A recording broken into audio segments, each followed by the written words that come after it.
Hi everyone, it's Andy from Finlingo, and today I'm going to use the CFA Total Recall app, which is on my Android phone here, though you can obviously download it onto your iOS phone too. I'm going to use that to standardize a random variable.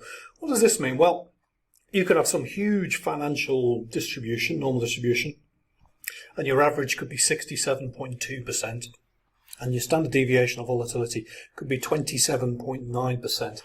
And what you need to do is you need to get those numbers down to a standard normal distribution, and then you can use other tools which apply only to this standardized normal distribution, which has a mu of 0 and a standard deviation of 1, and the area under the curve to infinity on both sides is equal to 1, which has always blown my mind.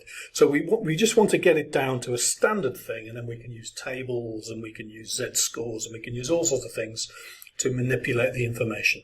But for whatever reason, we need to know how to do this for the CFA curriculum and most other financial related curriculums. So let's get to it then. Let's get to a question. And this is going to be reading 8. Which is not reading 8, reading 9, sorry, common probability distributions. We need to go down to figuring out standardizing a random variable.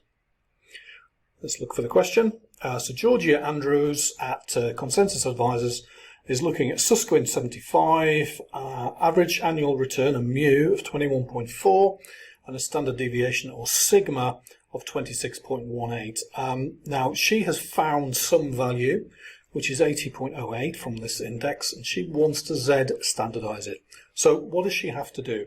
Well, let's just take a look at the help.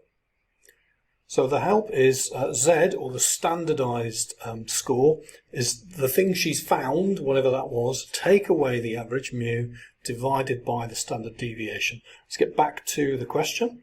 So I'll just put that down and bring up my calculator. So she is going, the thing she found was 80.08. 80.08.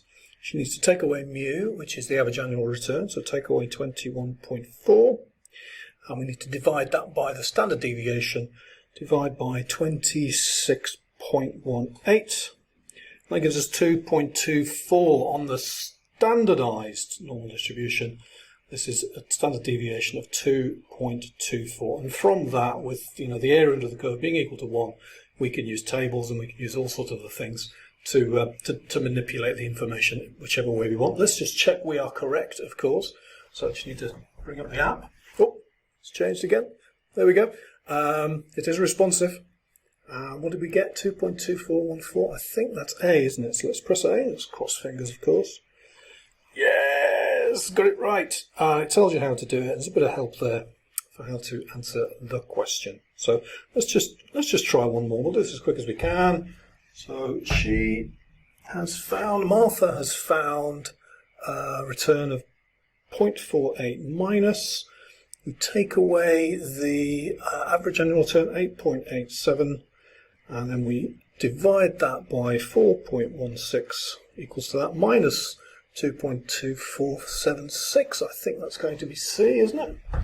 So let me just press C, cross fingers, here we go. Bish bash bosh. 30 seconds, you've just saved a minute, which you can use on a longer question later on. Let's take a look at the next one.